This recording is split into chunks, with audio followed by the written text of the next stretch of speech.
আগামী দিনে বড় বড় শহরে বাড়তে পারে অপরাধ প্রবণতা, আর এই অপরাধ প্রবণতা ঝুঁকি বাড়াতে পারে প্রতিটি মানব জীবনে। সাম্প্রতিক অপরাধ প্রবণতা বিশ্লেষণ করে বিশেষজ্ঞরা আশঙ্কা করছেন আগামী কিছুদিন অপরাধের হার উদ্বেগজনকভাবে বৃদ্ধি পেতে পারে। তাই সতর্কতা অবলম্বন করা খুবই জরুরি। বিশেষজ্ঞরা নাগরিকদের নিরাপত্তার স্বার্থে কিছু গুরুত্বপূর্ণ পরামর্শ দিয়েছেন।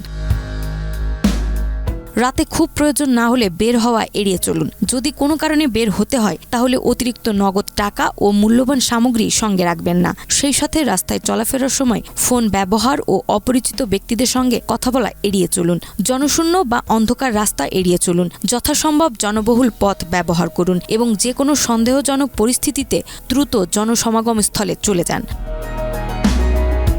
বাড়িতে অবস্থানের সময় বাসাবাড়ির দরজা জানালার নিরাপত্তা নিশ্চিত করুন। যে কোনো সময় দরজা নক করলেই খুলবেন না, আগে নিশ্চিত হন, তারপর দরজা খুলুন। সম্ভব হলে কঠোর নিরাপত্তা বা সিকিউরিটি গার্ড সমৃদ্ধ বাড়িতে থাকুন। দরজা জানালা বা গ্রিল নড়বড়ে হলে তা দ্রুত সময়ে মেরামত করুন।